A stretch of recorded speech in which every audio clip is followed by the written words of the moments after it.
Okay, let us turn to page 3 of the Blaze of Non-Dual Bodhicittas.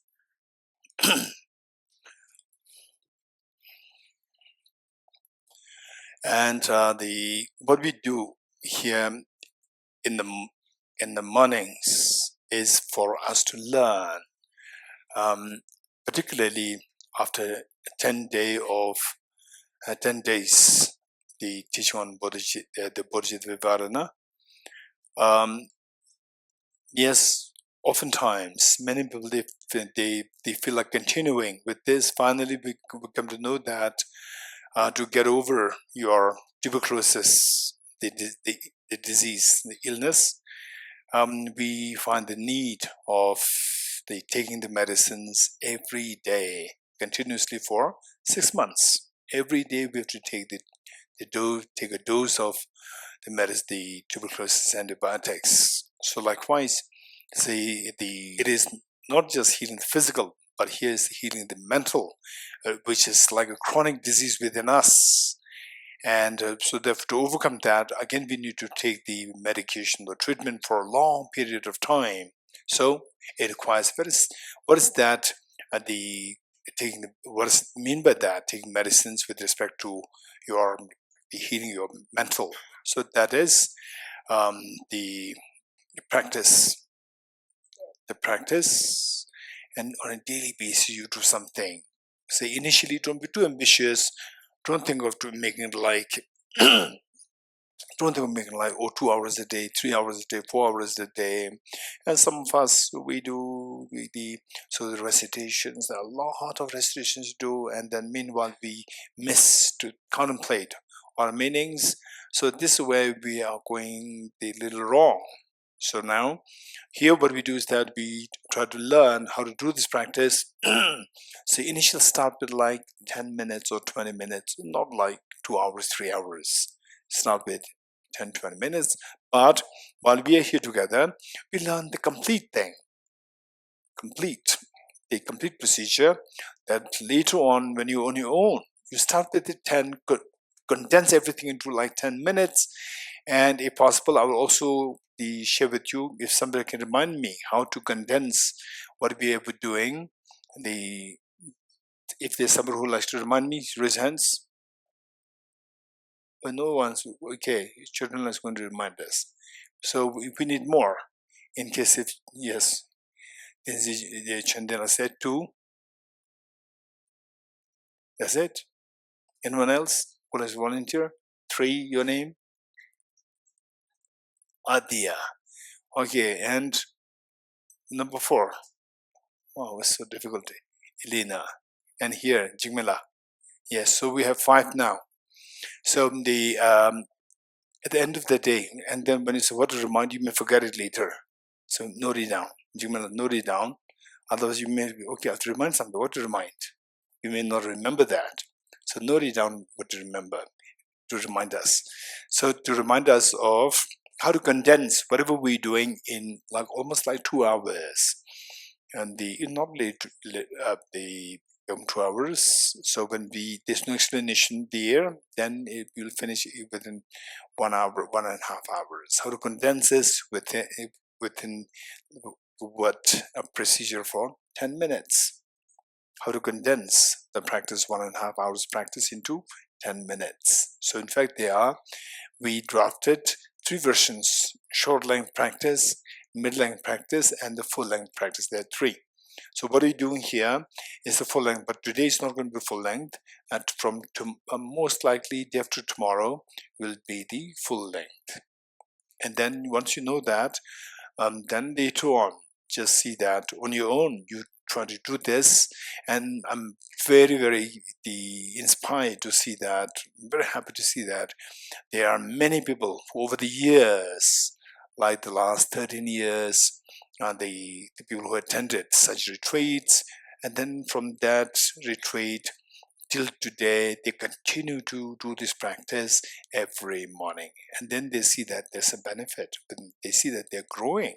So this is what we are to do. And this is not just a ritual.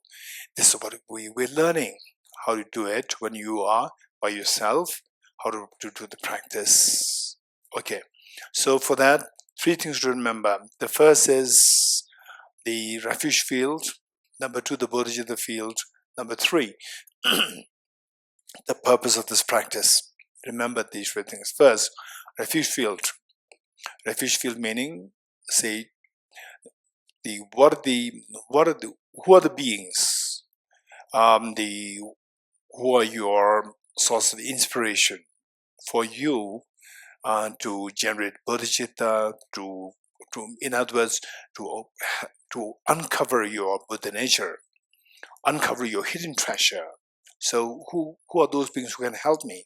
Somebody who is perfected in compassion, who is perfected in the wisdom. So these people, these beings can help us, all Buddhist Bodhisattvas. And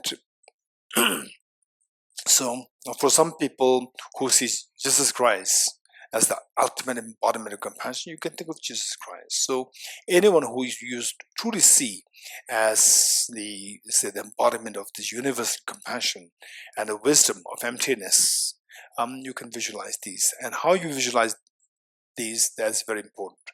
That they are so loving, caring, and embracing. You are like a child, and how your mother would, with the smile, extremely loving smile, she gazes at you. This is exactly how you should visualize all the Buddhist Bodhisattvas gazing at you with so much love, affection, and embrace. Okay, let's take a few seconds to think of that.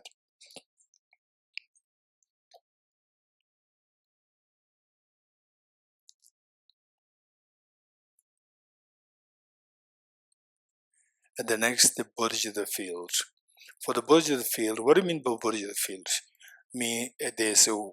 In order to awaken this hidden treasure within us, we need to have 2 wings of the bird to cross the ocean of miseries. First wing is the wing of the wisdom, and the other is wing of the compassion.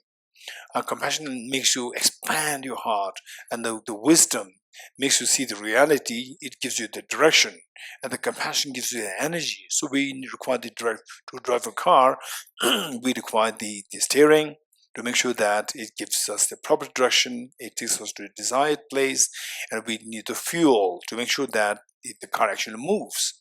Likewise, we require the wisdom to give us the direction towards enlightenment, and the compassion, the energy to make you move towards enlightenment. In other words, make you move to remove the mental defilements so that your Buddha nature inside, hidden treasure, becomes manifest. So we require these 2 things, and the compassion, what are we talking about? The Bodhicitta field. Later on, we'll come to realize that ultimate form of compassion is the Bodhi, more refined version of the compassion is Bodhicitta. That is what we're going to learn. And the Bodhicitta field, meaning to whom you are trying to unravel, for whom you're going to think of unraveling your hidden treasure. All the sentient beings were suffering, and for them. So this is what is known as the Bodhicitta field. Again, what to visualize and how to visualize. Visualize all the beings, irrespective of the gender, caste, creed, but just visualize all of them, whether they are somebody who is loving to you or who is so jealous of you. Think of all the people, and the fact that they are jealous means that they are having this mindset all out of the ignorance. And once the ignorance is gone, they will, just as your mothers, your parents embrace you, they will also embrace you once the ignorance is gone. So with this mind, out of great compassion, you think of all the sentient beings with you, including your 2 parents, all of them members, including children, and all sentient beings, including the human beings, animals, hungry ghosts, insects, god and goddesses, spirits, everyone with you. And how you visualize them? That you are like the mother, and all others are like small children. Next, the purpose of this practice. The purpose of this practice is to attain your goal, your 2 goals, the fearlessness and infinite happiness. So the 2 goals, the basis is within you. the hidden treasure within us, that is the Buddha nature. And we only require to remove the mental defilements so the Buddha nature becomes manifest like the gold mixed with the mud. Your job is you don't look for the gold outside. The gold is already within us. Just remove the mud, separate the gold from the mud, and here your hidden treasure is unveiled fully. There's a purpose. For that, how to do that is by relying on the remedy to overcome the mental defilements. What is that remedy? Ultimate remedy is the wisdom of emptiness. And just invoke the spirit that I need to activate this wisdom of emptiness so that I can remove all the mental defilements. And that wisdom must be complemented by a very powerful driving force of the bodhicitta, the desire to become Buddha for the benefit of sentient beings. And for that matter, you need to have the experience of the pains upon yourself. So what is that like when I have the same pain as what others have? Then when you feel this is unbearable, I must get over that, you then shift it to other beings, it becomes bodhicitta. So with this mind, or with these 3 points in mind, let us turn to page 3. And when we read these verses, it's not just reading. That when we read these verses, make sure that remember that there are 3 ways of reading these verses. One is where the words flow and your mind is distracted. Where the words flow, mind is distracted. Number 2, where the words flow and the meaning is reflected. Number 2, words flow and the meaning is reflected. Number 2. Number 3, words flow, meanings reflected, and the experiences invoked. 3. And the best is the third one. And to reach the third level, we require, say, the extensive study, contemplation, meditation experience. So what we can do to make sure is at least the second one.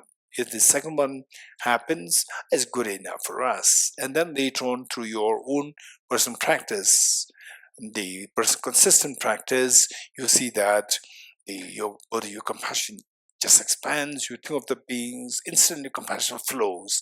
You think of the reality, you can just penetrate into reality right there. So, and these people, when they read these verses, then experience just by seeing one line and feel great compassion. Just one line is goosebumps will be felt on them. So that is those people who have been practicing these values for an extended period of time. For them, then these just reading one line and the experience is invoked. For them is like, say, the comparing between 2 persons. One who's a laborer who works like, say, 10 hours a day, physical hardship. At the end of the day, you just get like $200 or $100. That's it. But somebody in the office having all these the facilities, Coca-Cola, or not Coca-Cola, coffee or whatever, all these under the aircon, and just put one signature and there's a turnover of billions of dollars happening. So this is the difference, where you put a lot of effort, but the benefit is so less, versus you put least effort and benefit maximum. So of course we want to go for the second. For the second, we require to reach to that level, you have to invest so much of time, resources, intelligence way before while you are in your school days. So likewise here we need to really put effort in these studies, contemplation, meditation, and then when you start to feel your heart expanding, your intelligence really penetrating to depth, then just one verse is good enough. There are other people, they work for 10 years, 20 years, and you just recite intuitive great compassion. You draw them accurately, just the 2 lines. The benefit that you get, the benefit that you accrue is going to be 1,000 times more than somebody who have been practicing the same thing for the last 10, 20 years. So, and the wisdom, to being wise, to be wise, wisdom, to make sure that whatever you do is like what we call as a cost effective. It should be extremely effective. So that is determined by your study, contemplation, meditation. But at least here, we make sure that we do the second version. And those of us who have been doing the practice for a long time, yes, naturally, just by reading it, you can feel all the goosebumps coming in the body. The experiences are there. For others, don't worry. Make sure that you are not distracted. Try to contemplate on the meanings while reading it. Okay, ready? And imagine that you're leading this practice and all beings are joining us. And all Buddhas, Bodhisattvas, they're watching us. Page 3. And to by great compassion, you taught the Immaculate Dharma to dispel all perverted views. To you, the Buddha Gautama, I pay homage. And to by great compassion, you taught the Immaculate Dharma to dispel all perverted views. To you, the Buddha Gautama, I pay homage. And to by great compassion, you taught the Immaculate Dharma to dispel all perverted views. To you, the Buddha Gautama, I pay homage. I go for refuge and turn my light into the Buddha, the Dharma, and the Sangha. By my accumulations of practice of giving and so forth, may I become a Buddha divine for all sentient beings. I go for refuge and turn my light into the Buddha, the Dharma, and Sangha. May I become a Buddha divine for all sentient beings. I go for refuge and turn my light into the Buddha, the Dharma, and the Sangha. By my accumulations of practice of giving and so forth, may I become a Buddha divine for all sentient beings. Sanye Joda Zoge Chonanda Chanjo Bado Dani Gyapsu Che Dage Jinso Kebe Tsonamge Dola Penjire Sanye Dubara Isho Sanye Joda Zoge Chonanda Chanjo Bado Dani Gyapsu Che Dage Jinso Gebe Tsonamge Chola Penjire Sanje Dubara Isho Sanje Joda Zoge Chonam Lai Chanju Bardo Dane Gyapsu Che Tsonamge Chola Penjire Sanje Dubara Isho. And the next verse is extremely profound, and this I cannot explain it now.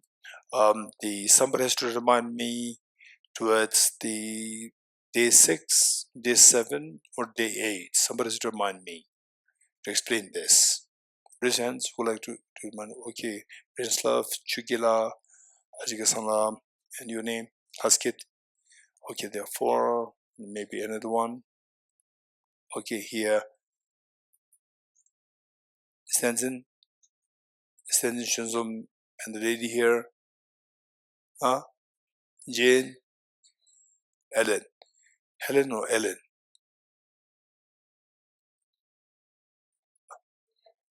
Liliana, don't confuse. Right? Okay, so we have, and make sure that what you promise. I have to remind something. Remind what? Note it down. If you don't note it down, you'll forget it. To explain this verse, the meaning. Okay, for time let's recite this. Independent origination, there is no ceasing, no arising, no annihilation, no permanence, no coming, no going, no separateness, no sameness. I prostrate to the consummate Buddha, the supreme among all teachers, the one who taught this peace, which is free of elaborations. I prostrate to the mothers of the hearers, the Bodhisattvas and Buddhas, which through the knowledge of all, the hearers seeking pacification, complete peace, which through the knowledge of paths causes those helping migrate to achieve the aims of the world, and through the possession of which helps subdue us expound a variety of teachings. The one who has transformed into the reliable guide, motivated by altruism to benefit sentient beings, the teacher, Sugata and protector, to you are my prostrations. The one who has eliminated the web of conceptualizations and is endowed with the divine bodies of the vast and the profound, who eternally shines forth the forever noble light rays, to you the Buddha I make prostrations. Inspired by wisdom and compassion, today in the Buddha's presence, I generate the mind of full awakening for the benefit of all sentient beings. Okay, before we read this mantra, I'm going to quickly explain this, particularly for those who are new. I'm going to quickly explain this, and given that this book is your book, the book that you have is your copy, if it need be, you can also make notes on this, but very tightly, respectfully, you can make notes, you can use this book. Okay, this mantra comes without the first syllable, Om, or with the syllable Om is fine. It's not that one is wrong, one is right. Both are fine. So if you want to add this syllable Om, then we need to know the meaning of the Om in the context of the Buddhist philosophy. Om symbolizes Om. The syllable is constituted of 3 letters: A, U, Ma. Om. And yet, when you say combine these 3, now don't try to try to put logic. Saying, okay, he said it's A, U, Ma, so it should be No, it is Om. And the P-U-T, what is the C-U-P? Cup. And P-U-T, but. Well, C-U-P is cup. Cup. So by same the logic, P-U-T should be but. So what is that? Is it but or put? So therefore, there's no rules, regulations. You're getting it? P-U-T, don't try to reason out. What says C-U-P cup, therefore P should be but. Don't say that, right? Minute and minute. Minute and minute, what's the difference in spelling? Hey, Kandila, what's the difference in the spelling between minute and minute? No difference. Spelling was the same, but pronunciation is different. You're getting it? So therefore, for the pronunciation, don't try to reason out. Okay, why he's saying uma, and now combined together it becomes om, not Don't try to reason out. Okay, so this is how the language works. So uma combined together becomes o. The sound becomes om. And what is it? Uma, these 3 letters, they symbolize your body, speech, and mind.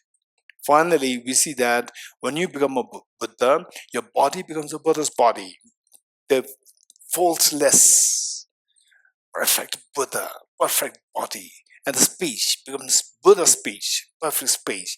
And your mind, where your mental defilements are removed completely and your mind, the true hidden treasure, manifests. The Buddha's omniscient mind manifests. So our Uma symbolize the body, speech, and mind of us today, and the body, speech,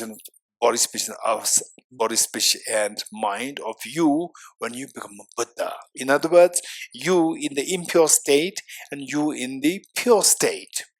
The body, speech, and mind of you when you're in the impure state and you in the pure state, which means that, okay, now my job, what the purpose of my life is to transform my impure body to the pure body, then the impure speech to the pure speech, u, impure mind to the pure mind, ma, ma. You're getting it? So this should be a reminder for us. Is extremely profound. It's amazing.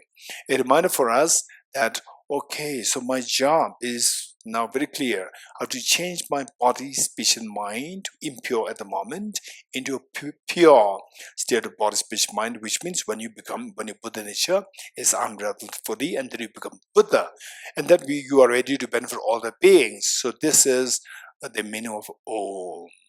Okay. Then how? This next question, how do you do that? Ye dharma hetu prabhava.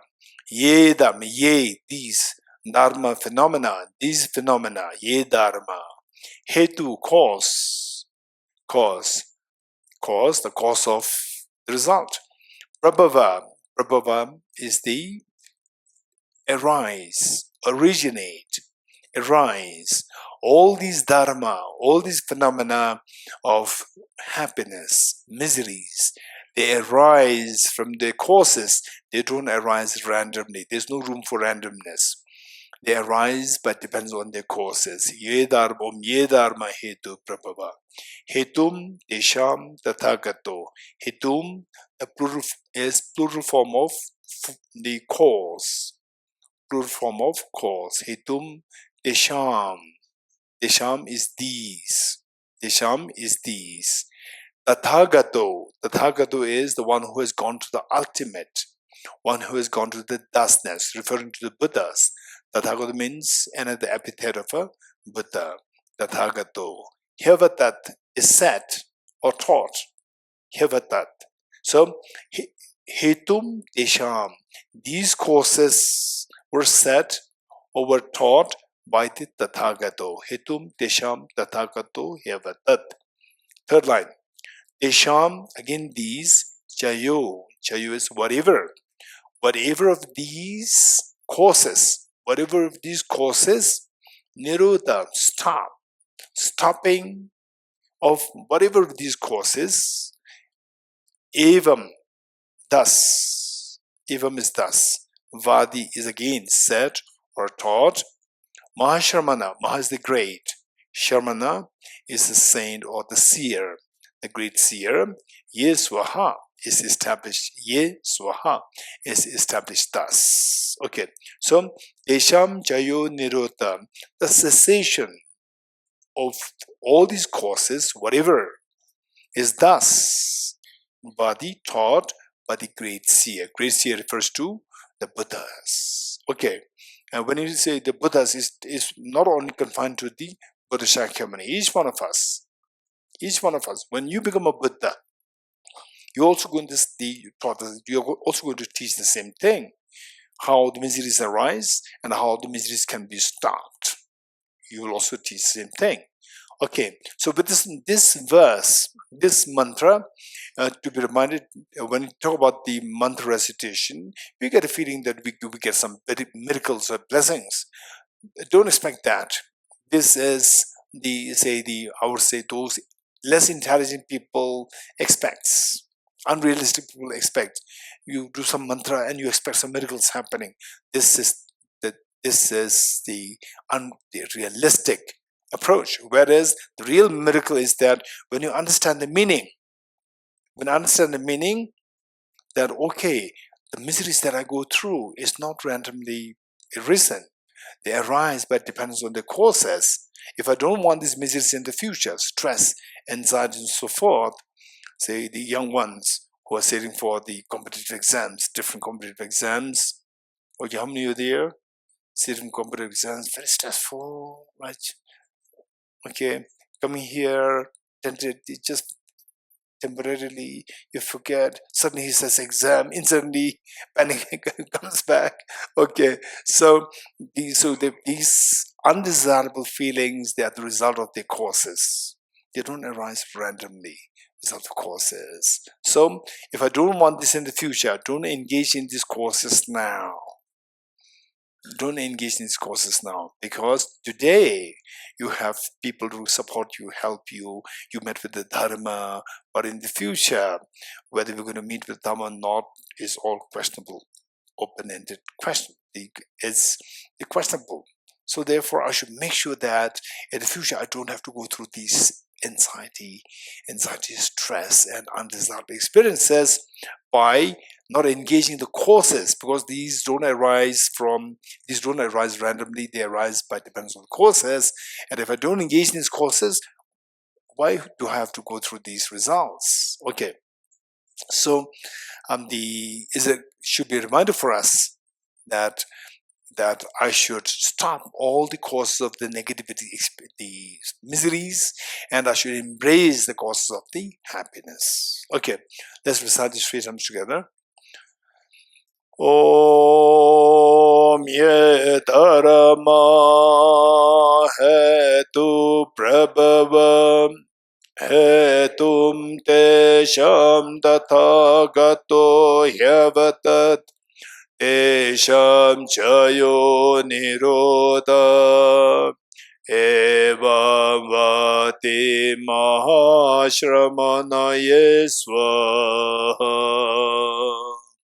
Om ye dharma hetu prabhava hetum tesham tathagato hyavatat tesham chayo nirodha evam vati mahashramanaye swaha. Om ye dharma hetu prabhava Tathagato Yavatat Desham Chayo Nirodha Evam Vati Mahashramana Yeswaha. Meaning of the Tending mantra: all phenomena arise from causes. The causes are taught by the Tathagata, the cessation causes as well as taught by the great seer. Profound, peaceful, elaboration-free, clear-lighted, non-composite, such as the nectar Dharma I've discovered, finding no one to fathom this teaching, in silence I'll return to the woods. Beyond utterance, thought, and expression is the perfection of wisdom, which is unborn, unceased, and has the nature of space. Is the object of apprehension of self-realized wisdom. To you, the mother of the Buddhas of the 3 times of the obeisance. The forces of Buddha's teachings. All composite things are impermanent. All contaminated things are the nature of suffering. All phenomena are the nature of emptiness and selflessness. Transcendent sorrow is peace. The Guru is the Buddha, the Guru is the Dhamma, likewise the Guru is the Sangha, the Guru is the source of everything wholesome. I go for refuge in the Guru. By the sound of the vibrant drum of Dharma, you liberate all beings of miseries. I beseech you to kindly remain and give teachings until the end of the expanse of billions of eons. Buddha does not watch the negativities of beings, nor does he remove their miseries by his hands. His spiritual realizations are not transferred with them. It is by teaching the truth of suchness that the beings are liberated. With folded hands, I beseech the Buddhas of all directions to shine the light of Dharma for all bewildered miseries gloom. Instruction on parting from the 4 attachments. If you're attached to this life, you are not a spiritual practitioner. If you're attached to samsara, you have no renunciation. If you're attached to your own self-interest, you have no bodhicitta. If there's grasping, you do not have the view. Okay, let us turn to page 14. Praise to Shakyamuni Buddha. And when we recite the praise to Shakyamuni Buddha, when you praise somebody, you praise for their good qualities. And it is not the case that you praise the Buddha and the Buddha is very happy and then he blesses you. This is not that. This is very small children's way of thinking. Whether you praise the Buddha or not, there's no difference. Whether the child, small child, praises a very mature, extremely the sensible mother, that it doesn't make difference to the mother.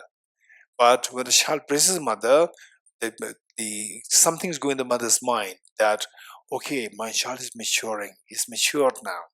He or she is building the quality in appreciating somebody else's goodness, somebody else's the rendering of the benefit for him or for her.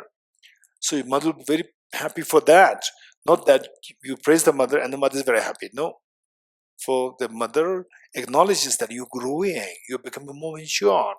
So that makes the mother happy. This is exactly what we need to remember. In the case of praising Buddha, don't think that the Buddha will be very happy and then blesses us. Instead, the Buddha, when you praise the Buddha, you praise the Buddha identifying his qualities for his good qualities. So we need to identify on what are the good qualities based on which the Buddha is being praised, number one. So once you identify these qualities, then see if you have these qualities within yourself. If you have, rejoice. You also want to become Buddha. You also can become Buddha. You also have to become Buddha. So be inspired. Okay, these are the qualities with which the Buddha became Buddha and for which the Buddhas are praised. And I too have some of these qualities. I'm so glad. I need to nurture them further, number one. If you see that none of these qualities are within you, don't feel sad. You at least have the Buddha nature. You have the potential seed. Apple seed is not apple. Apple seeds are not apples, but they have the potential to grow to apples. They will not grow into poisons. So you do have the seeds of these good qualities. Okay, and now I need to put effort to identify what these qualities are and try to let these seeds inside me germinate. You're getting it? Once germinated, see how to nurture them further. This is the benefit, the purpose of us, for us to recite this praise to the Shakyamuni Buddha. Okay, so with this mind, let's recite together. Praise to Shakyamuni Buddha. to the founder, the endowed transcendent destroyer, the one gone beyond, the fourth destroyer, the completely perfected, fully awakened being, perfect in knowledge and good conduct, Sugata, knower of the world, supreme God of human beings to be tamed, teacher of gods and human beings, to you the completely and fully awakened one, endowed transcendent destroyer, the glorious conqueror, the subdued from the Shakya clan, a prostrate, make offerings and go for refuge. When, O supreme amongst humans, you are born on this earth, you pace out certain strands and set supreme in this world, to you who rise then I prostrate. With pure bodies, form supremely pure, wisdom ocean like a golden mountain, fame that blazes in the three worlds, winner of the best, Lord to you I prostrate. With a supreme science, face like a spotless spoon, color like gold to your prostrate. Dust free like you, the three worlds are not, incompatible wise one to your prostrate. The Savior having great compassion, the founder having all understanding, field of merit with qualities like a vast ocean, to you the Tathagata prostrate. The purity that frees one from attachment, but the virtue that frees one from the lower realms, the one part, the sublime pure reality, to the Dhamma that pacifies the prostrate. Those who are liberated and also show the path to liberation, those wholly feel qualified with realizations, who are devoted to the moral precepts, to you the Sangha prostrate. Do not commit any non-virtuous actions. Subdue your mind thoroughly. This is a teaching of the Buddha. A star, a visual aberration, a flame of lamp, an illusion, a drop of dew or a bubble, a dream, a flash of lightning, a cloud, see conditioned things as such. Through these merits may sentient beings attain the rank of all-seeing, subdue the four faults, and be delivered from samsara's ocean, perturbed by the waves of aging, sickness, and death. Okay, let's turn to page 29, Heart Sutra.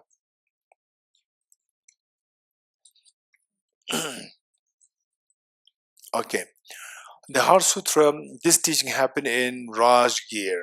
And how many been to Rajgir? Raise hands. How many been to Rajgir? Kandila? No. Okay, very soon. Okay, so this Jimla, Rajgir? Yes. That's good? No, you have to go there. Okay, so this is the this Heart Sutra took place in Rajgir, where the Buddha gave lots of teachings there. Not only Heart Sutra, many teachings were given there. And while reciting the Heart Sutra, we need to remember three things. One, so of course with the background that the Buddha was presiding over the gathering, and the Avalokiteshvara, the Bodhisattva of compassion, is there. Shariputra was also there, and then all the bodhisattvas, the monks, nuns, lay devotees, all were there. And the Buddha went into, immersed himself into meditation, deep meditation on the ultimate reality of emptiness. And when you become a Buddha, when each one of us, when we become a Buddha, we get access to all phenomena directly, simultaneously. We get access to all. For example, say, while you're inside, you cannot see outside. While you're inside, you cannot see your house in your respective countries, or in your respective, you don't see it. When you focus here, your mind is cut off from the rest of the world. So this is the limitation of the sentient beings. Whereas when you become a Buddha, you're not limited. You can see every atom of the universe simultaneously and they do directly. In other words, two truths. You see conventional truth and ultimate truth. And don't worry, we have to study these two truths in this class. So when you become a Buddha, you get access to two truths simultaneously and directly. Whereas for the ordinary beings, like us, sentient beings, when you see the ultimate truth directly, you're cut off from the conventional truth. When you see the conventional truth directly, you're cut off from the ultimate truth. This is a problem. So the Buddha immersed to ultimate truth. So given that he has access to all both the truths simultaneously, he then simultaneously inspired Shariputra to get up and ask question to Avalokiteshvara. So this was the background. Now the three things for us not to miss. One, what was the question asked by Shariputra to Avalokiteshvara? Number one. Number two, what response Avalokiteshvara gave to Shariputra. Number 2. Number 3, what is the benefit to us if we practice the way Bodhicittavivaraṇa taught in response to the question asked by Shariputra? So these are 3 things not to miss. So meanwhile, okay, what are the 3 things? The first, what is the question asked by Shariputra? What is the question? So let me quickly explain this, and from tomorrow, no such, maybe some other explanations can come with some other verses, but for sure not the Heart Sutra. So the question asked by Shariputra is, is, how should the child of the lineage practice the professional wisdom? This question asks. Child of the lineage. What do you mean by child of the lineage? The lineage in the past, in the olden times, the little boy as a prince of the king is considered extremely important. People respect him so much. Why? Anyone? Why in those days, 1,000 years, 2,000 years, 3,000 years ago, the little boy known as the prince is respected so much by everybody? Why? Anyone? Anyone? Huh? His son, because he is the king's son, and it was okay. He used to be a monarch. So if he's the king's son, so then what? Yes. Yes, he's king of the sun, and he will be the next king because he's holding the lineage of the kings, right? He's in the line of the lineage holder of the kingship, the monarchy. So that the lineage, which lineage is more important? King's lineage is more important, or the Buddha's lineage is more important? King to benefit your kingdom, the Buddha to benefit all the sentient beings. Which is more important? Buddha's lineage is more important. So, how many you are in the king's lineage? Including me. No, I'm not from the king's lineage. But don't worry. You can be the lineage holder of the best lineage. That is the Buddha's lineage. How? But don't, okay, now I'm in the Buddha's lineage. I'm so lucky. No. So, to be a part of this king's lineage, you don't have to do anything. Just be born and you become the king's lineage holder. But to become the Buddha's lineage holder is not that you're born and you automatically become. No, that you have to mentally say, I will become Buddha. Likewise, the prince, I will become a king. I'll become a Buddha. You have to make the commitment that I'll become Buddha. The moment that you said, I will become Buddha for the benefit of sentient beings, automatically you become the holder of the Buddha's lineage. You getting it? This is so precious. So even though we are not born in the king's lineage, don't worry. Still we can be the best of the lineage holders. The holder of the best of the lineages. That is the Buddha's lineage. So that's amazing. So, and then when you say that now I'm the lineage holder, I'm in the line of the Buddha's lineage. Say, what is my Buddha's lineage? That I made a commitment. May I become Buddha for the benefit of sentient beings. So, how will you become Buddha? Next question. So, you have to, how to become Buddha? The seed of Buddhahood is within us. What should we do? Remove the dirt. How should you remove the dirt? By cultivating wisdom. So, Shariputra asks, how should child of a lineage practice the perfection of wisdom? You getting it? So, perfection of the wisdom is to be practiced in order to become a Buddha. So, what is that? How should you practice this? This question asked. Don't forget it. Whenever you read the Heart Sutra, remember these 3 points. The first point is done. Second, then Bodhicittavivaraṇa gave detailed answer, saying that wake up from the sleep of ignorance. And how to wake up from the sleep of ignorance? So when you wake up, what happens? You come to see that the dream is not real. So you see that nothing exists as objectively real. Then Bodhicittavivaraṇa, when you read detail to explain how nothing exists as objectively real, starting from the self. I. This I is also like a dream.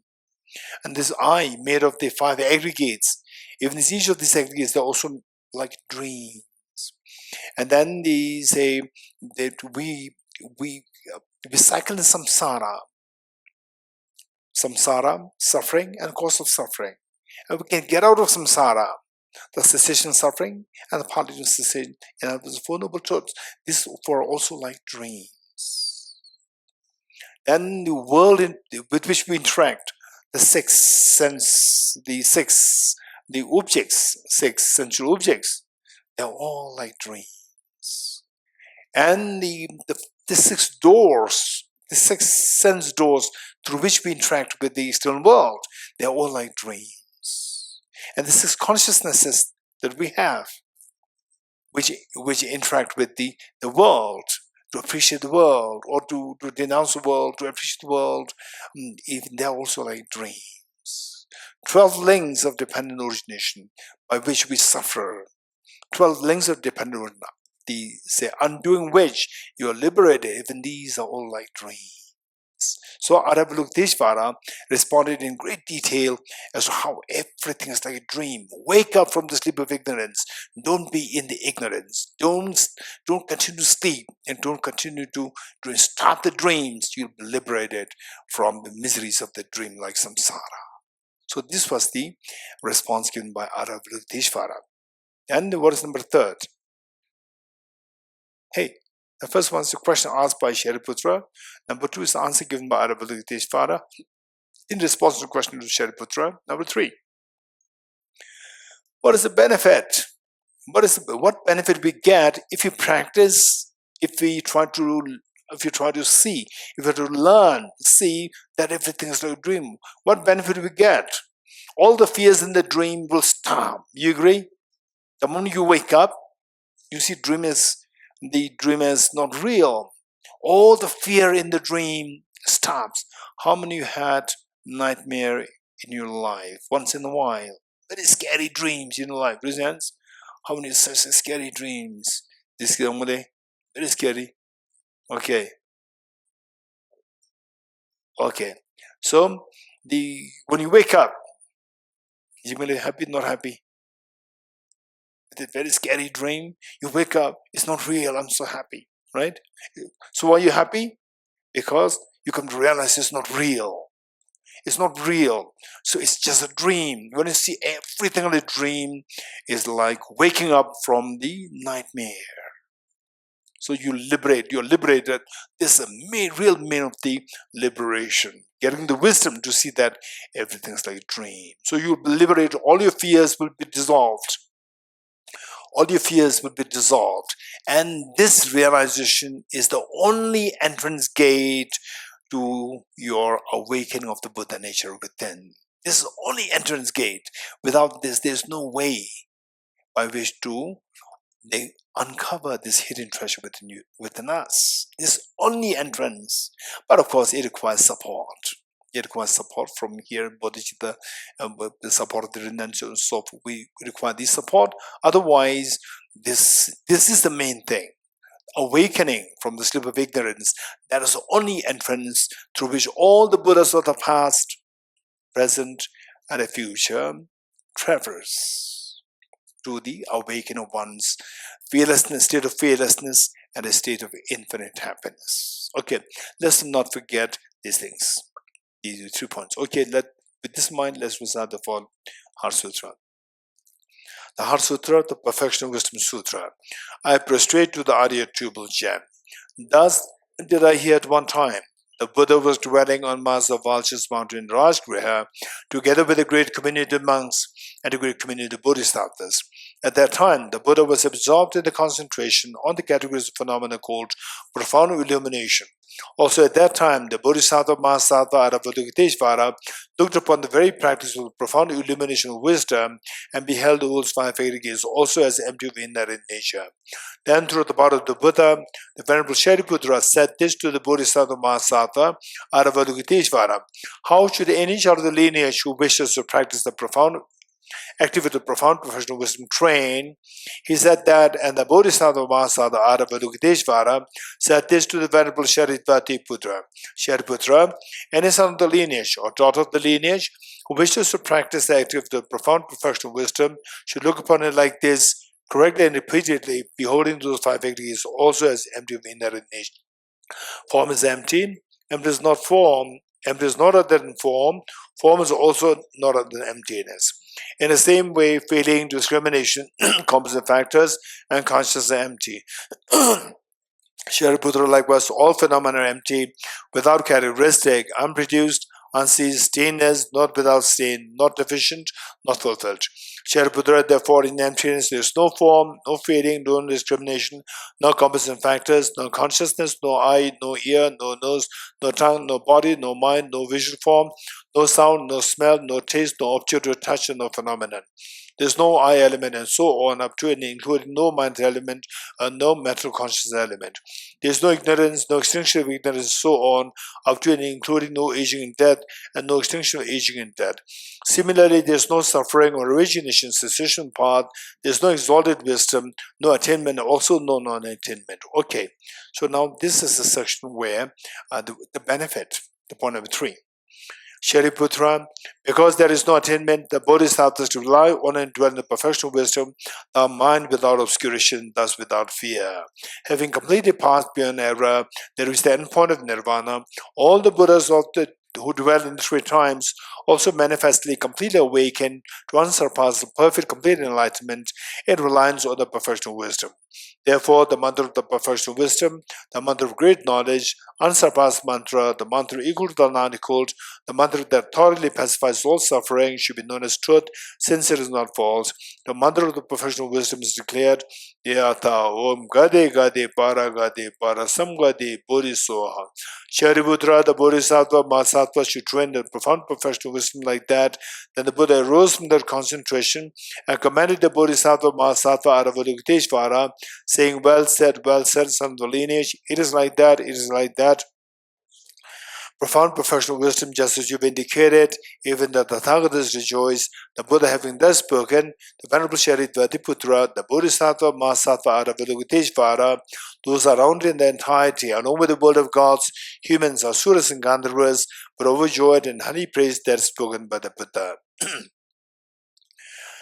Deata Om Gati Gati Paragate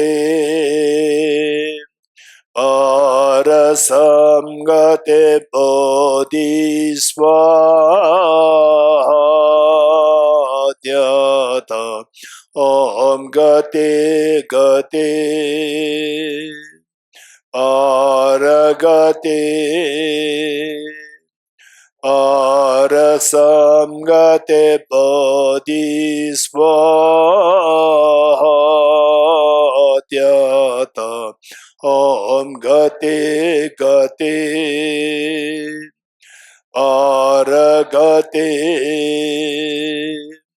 Parasamgate Bodhisvatyata Om Gate Gate Paragate Parasamgate Bodhisvaha.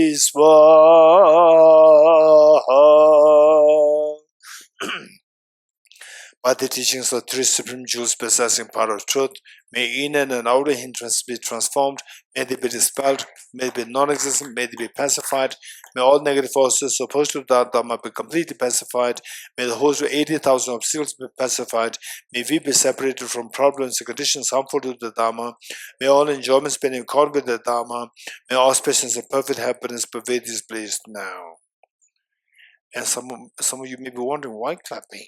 Right? What's the problem? Why clapping? Okay, this can be your question. How many have this question in your hands?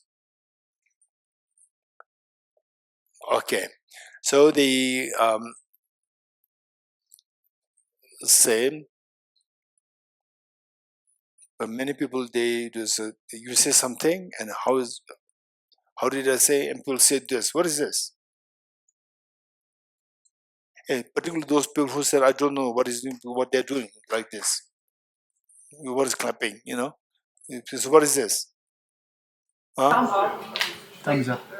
Liking or something. You like it? I like it. So then 2 fingers, 2 likes. No. So why this like and not there's two likes? Huh? What about those people who wonder why clapping? Why clapping? Those people give their answer, and you say this okay. He says I like it. It's good. This is a common gesture. Everyone knows it. This is what I'm saying. So why not this is common gesture? 2 likes, 3 likes, 5 likes. And what is this? Peace. Piece. Now 2 pieces. Why not? Why not? Why not? Tell me. Why not? 1 piece here, 1 piece here, 2 pieces. Huh? We all decided that it means the peace, and this is not. Okay, so look, what was your name? Julia. What Julia is saying is that it's just a pure convention. You're getting it? Pure convention. This is peace. No, don't say it's 2 pieces, right? It's just a pure convention. Likewise, clapping is a pure convention. You're getting it? Same, they're gestures. For example, to say, okay, so, okay, give a big round of applause. What is this? Not like this. Why?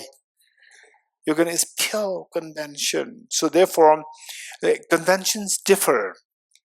What is one convention which is considered very positive convention in some other places, in some other times, is considered as it can be very negative. For example, say in the Buddhist culture, particularly in the Tibetan tradition, Ladakh tradition, where if you go to the temples, meet the teachers, they will remove their heads as a sign of gesture. But if you go to synagogue, you go to the Christian places, you go to Muslim places, you have to put on the hat. If you don't put on the hat, if remove it is disrespect. In some other cultures, it's a respect to remove the heads. You're getting it? So it's pure convention. So therefore, in Tibet, in India also, we don't know. We don't know. In the past, not today. In the past, say, when we are to ward off, we are to dispel the evil forces, we clap. You're getting it? We clap. So therefore, that depends. When they first saw the Chinese invasion, and the Chinese, they have the meetings, and then they say that the person speaks, and everyone like this. Depends, for the Tibetan's mind is extremely unacceptable. What is this? They are disproving the person. They're not approving. They're not happy with the speech, right? So conventions differ. There's no fixed thing. This is known as emptiness of objective reality. Objective will not tell you I'm good or bad. You getting it? It's how a mind conceives. It's like a dream. Okay, so now let's turn to page 35. Page 35, 8 verses. So today is good. We're explaining many of these things, and then from tomorrow it'll flow more easily. Okay, 8 verses to train the mind. Before this we did the Heart Sutra. So we talked about 2 wings of the bird to cross the ocean of samsara. And tell me which wing is more important, right wing or the left wing? Huh? Both wings, equally important. You're getting it? So usually people say that, okay, they just say in your life, tell me in one word, right? In what word means one wing, which is more important, which is the most important thing. One word which conveys there's no one word. There's no one wing which is more important. Both wings are equally important. You're getting it? Let's not forget it. Dependent origination. One word. You are looking for the intrinsic reality. There's no such intrinsic reality. It's an illusion. So the reality is the 2 wings, both are equally important. The wing of the wisdom and the wing of compassion, both are required. So with this mind, just to remind us every day as a reminder that 2 wings are required, the wing of the wisdom and the wing of the compassion required. To indicate that, to remind us of that, we recite Heart Sutra, to remind us of the wisdom wing, and the 8 verse for training the mind to remind us of the compassion wing, with the compassion. So here, when we practice compassion, if I don't explain this, you read this, you may feel that this is a very self-denial concept, very self-denial, very, very pessimistic, self-denial. No, this is extremely brilliant, full of wisdom. Say, finally, compassion makes sure that you're a happy person. You're happier when you're compassionate, or when you're happy when you're angry. Kandila. Compassionate. When you're when you're compassionate, you are happy. When you're angry, you're not happy. So the secret of ultimate compassion, ultimate happiness, is the infinite compassion, unconditionally. Infinite compassion. No matter what the situation outside, your compassion flows. This is the wisest of the ways to keep yourself happy. That too, profoundly happy, expansively happy. So, to cultivate this is not that easy. And of course, you succeed in this is greatly rewarding. But at the same time, it's not that easy. So it requires very systematic learning or systematic practice. For that, what we need to do is that the practice compassion. There are two things. One is the discordant factors, non-conducive factors, which destroys your compassion. There's the other one which builds your compassion. There are two things, conducive factors and the non-conducive factors. So our job is twofold. Not only one, practice, no. So our job is twofold, to minimize, mitigate the power of the non-conducive factors of compassion and to enrich the factors for your compassion. You have to work both ways. So what are the destroying factors of your compassion? Anger, ego, particularly anger, ego. And this anger, ego, and mental uneasiness, so mental stress, these will destroy your compassion. So the author, Geshe Dorji Damdul, incredibly greatly awakened bodhisattva. So he helps us identify what are the triggers of anger, what are the triggers of uneasy mental state, what are the triggers of ego.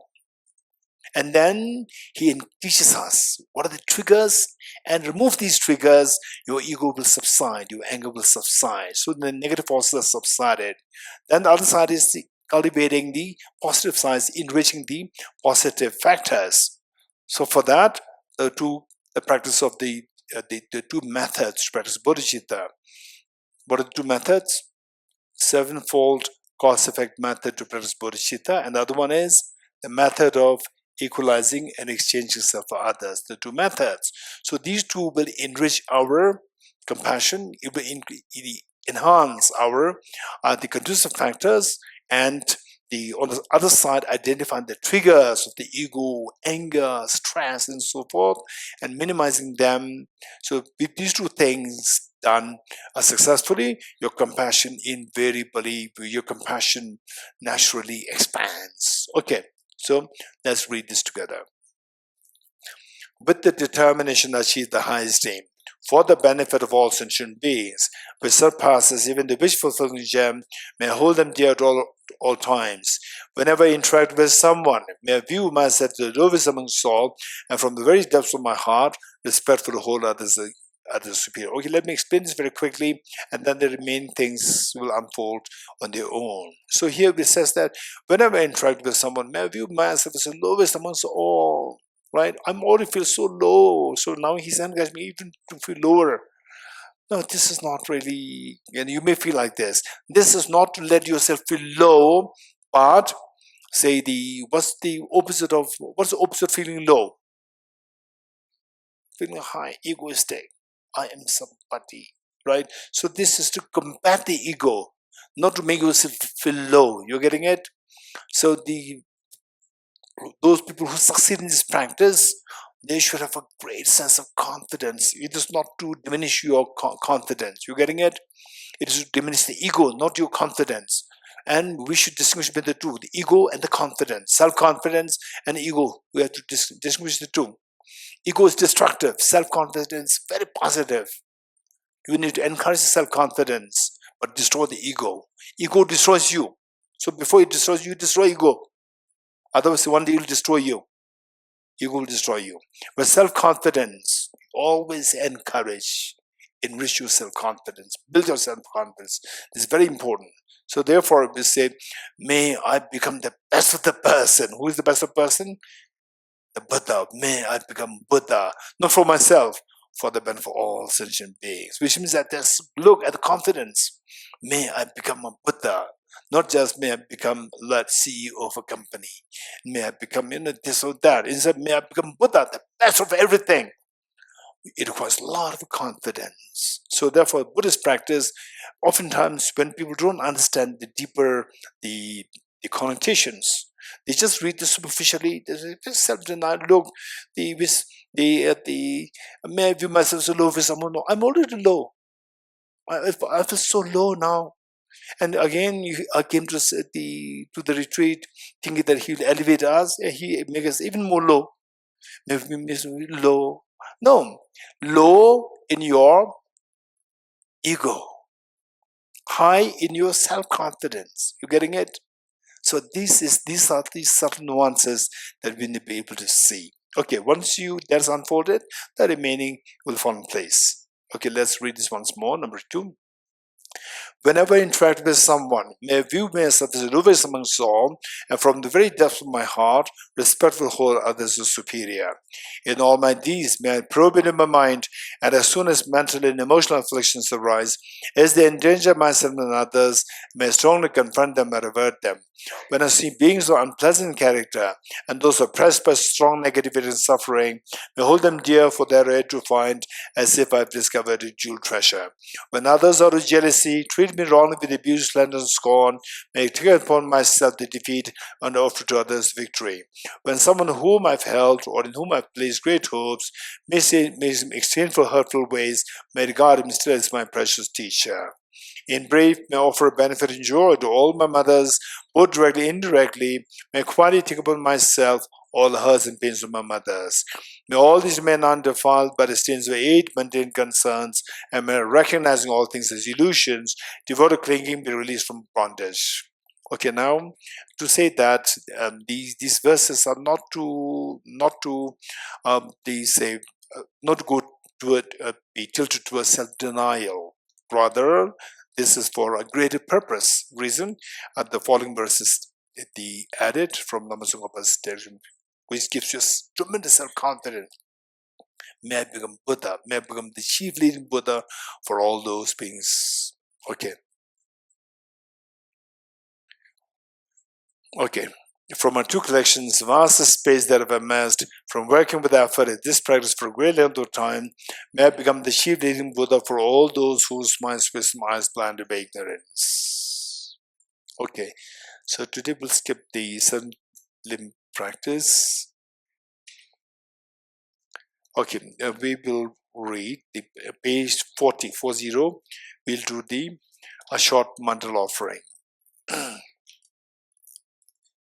A mantra offering is, say, for example, like,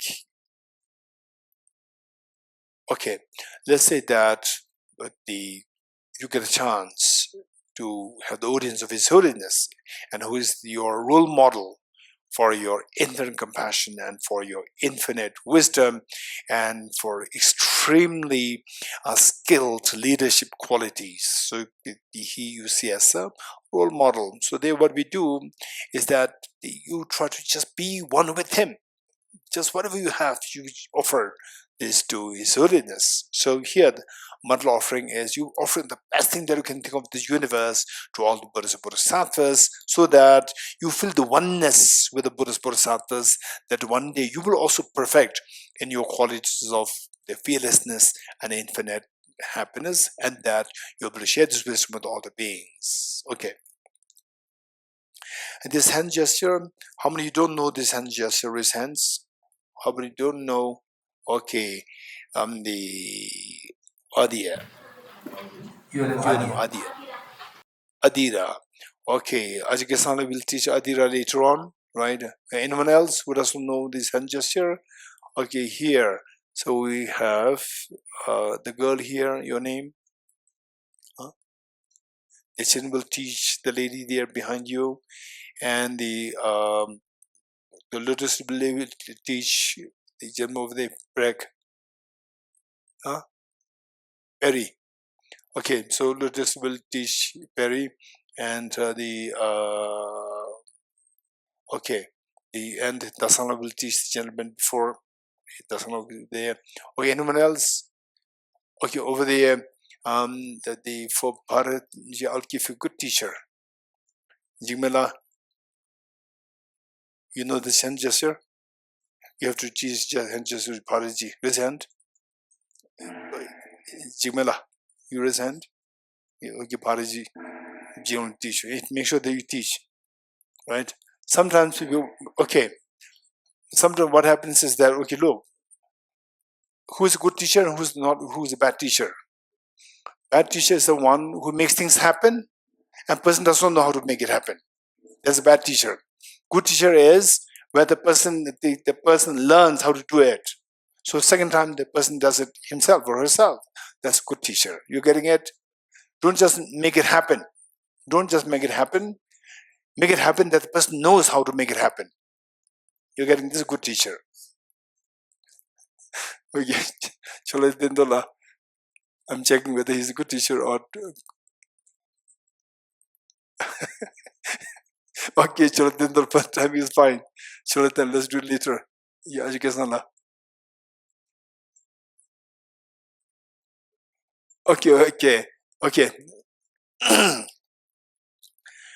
Let's say this together with this hand gesture.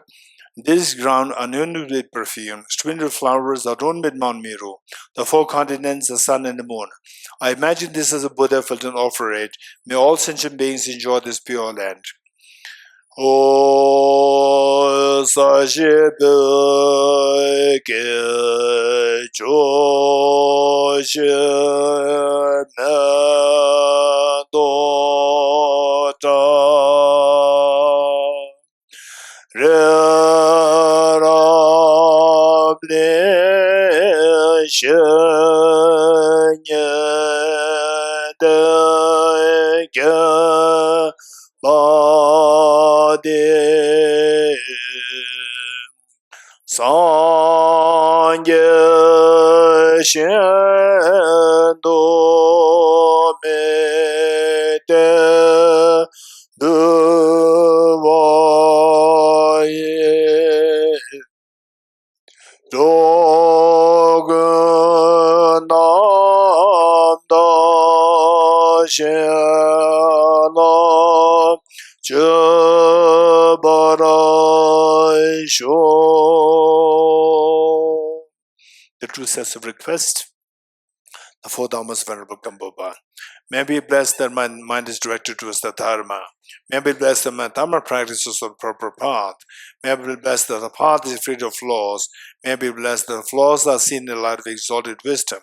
The four Dhammas Venerable Bhikshu Mahasattva, becoming utterly frustrated with the ignorance that grasps at true existence, please bless my practice to generate the genuine renunciation, seeing all aspects of samsara as viciously repulsive. Please bless me that my mind stream overflows with the precious bodhicitta that cherishes others more than myself. Please bless me to have an immaculate experience of the wisdom of emptiness that does not see even an atom of any intrinsic reality on the basis of understanding how things come into being by dependent origination through mere conditioning. Please bless me that my mind stream overflows with the precious wisdom of the non-duality of bliss and emptiness. Edam Guru Ratna Mende Nagam Niratiyami. So, when you say Edam Guru Ratna Mende Lagam Niratiyami, what you do is that you hand gesture, you then dismantle it and they turning towards your heart. Edam Guru Ratna Mende Lagam Niratiyami. And what's the reason? If there's no reason, it's just a pure, useless ritual. Whereas if you know the reason, it's very precious. The reason is that this offering that you made, this is symbolic of the whole universe. And in the olden times, but His Holiness the Dalai Lama is extremely practical, extremely realistic, extremely practical.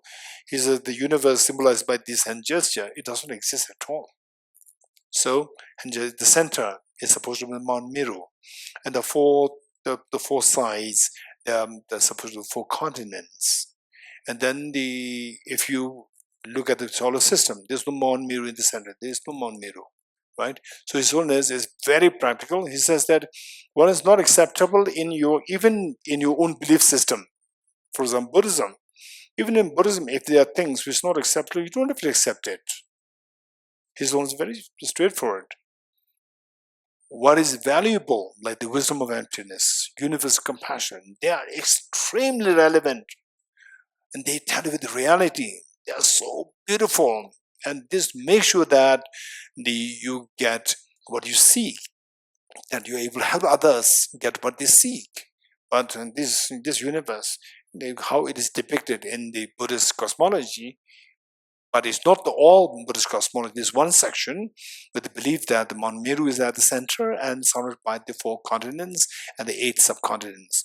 This is all His Holiness says, that this is all totally irrelevant. So His Holiness is very realistic.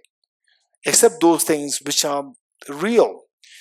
Don't accept those things which are said and actually does not hold any meaning. So the point is that when you do, although you know that this kind of universe or the world system does not exist, just with this gesture, imagine that everything good in the universe, I'm offering this to all Buddhist Bodhisattvas who I invoke to bless me, bless all sentient beings with the awakening of the Buddha nature, that everybody experiences fearlessness and infinite happiness. Okay. So then it's already offered to all Buddhist Bodhisattvas. Now when you dismantle it, when you say Idam Guru Ratnam Mandalagam Niratyami, you are seeking the blessing. Now bless me. Bless me. After me making all these offerings, please, all the Buddhist Bodhisattvas, you bless me with awakening my heart, awakening my Buddha nature. And Buddha nature is associated with your mind. And where is your mind residing? The main residence of your mind is at your heart. But it's not your mind is at heart. For example, like His Holiness's residence is in Dharamsala, but in July 12th, His Holiness will be in Ladakh. If you go to Dharamsala, you will not find His Holiness there. You will find His Holiness in Ladakh. You're getting it? Likewise, although the mind, the main residence is the heart, but it may not reside there at all times. But when we say the mind, the first, it manifests from here, and when we close the eyes, when we die, it goes back to this residence. You getting it? So this is where the Buddha nature has to be awakened. So you are seeking the blessings of all Buddhist Bodhisattvas. Please bless me. Whatever you have, whatever we offered, you accepted. These I receive back in the form of blessings to awaken, to activate this Buddha nature with myself, so that I become fearless and I experience infinite happiness, that I can share this wisdom with all the beings. Okay. So we'll stop here for today. So actually, keep in mind that the Ishu Omla is not here, and the other organizers, keep in mind that the morning session is ideally to be till 8 a.m., not 7:30. So the bell rang, the gong hit at 7:30. So this is something that the organizers need to keep in mind. So it's supposed to be at 8 o'clock. 8 o'clock we finish this and we go for the lunch, breakfast. Okay, so we from tomorrow we'll do the meditation. Then we do renunciation, we do bodhicitta, then we take the aspiration bodhisattva vow.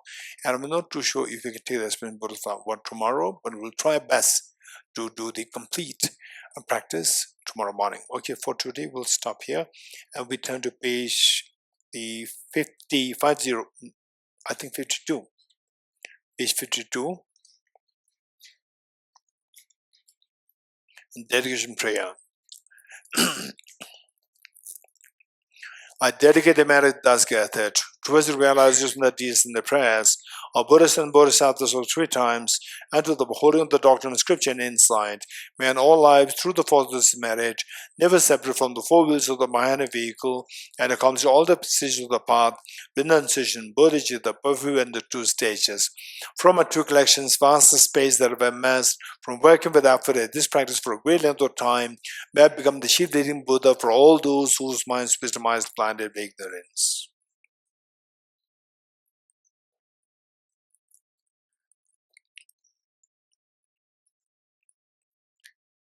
Okay, now we will, the handout we had yesterday, the praise to Buddha Shakyamuni. We'll say this 3 times together.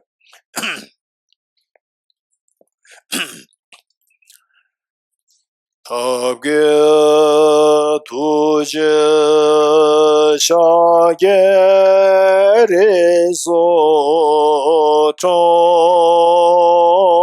shenge meto dege ponjoma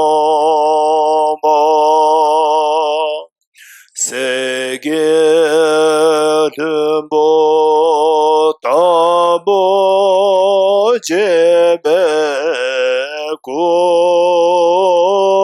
shaye gebo kela jase do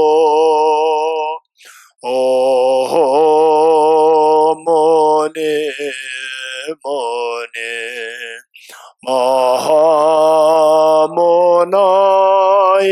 Swaha Om Mone Mone Mahamona Swaha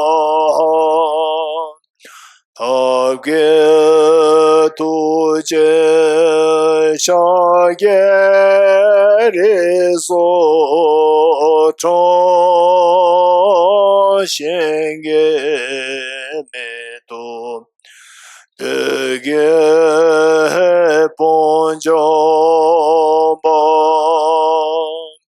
serge numbo tabo jebe ko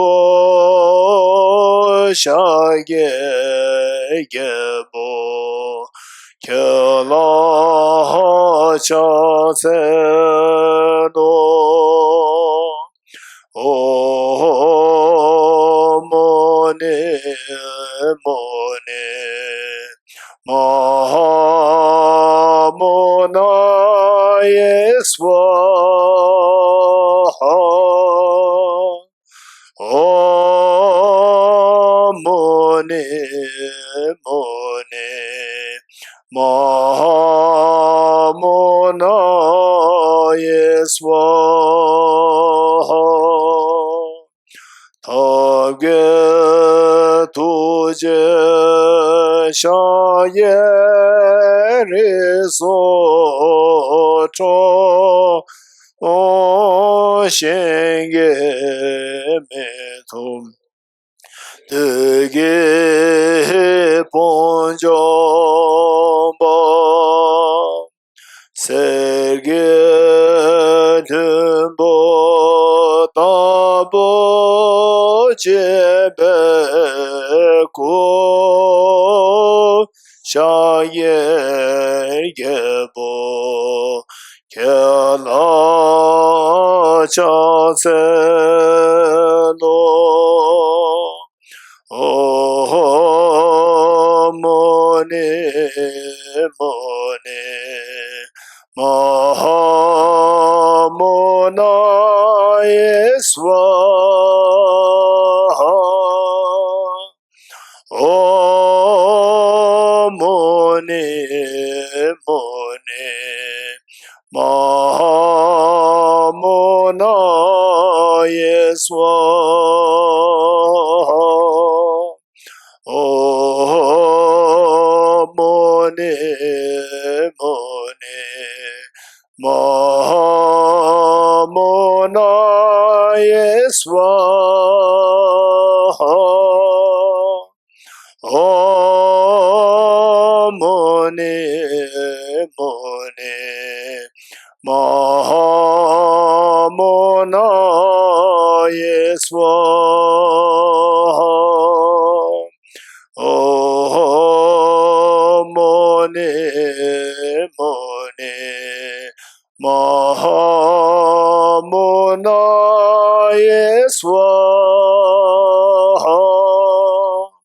Om Muni Muni Mahamona Yeswaha.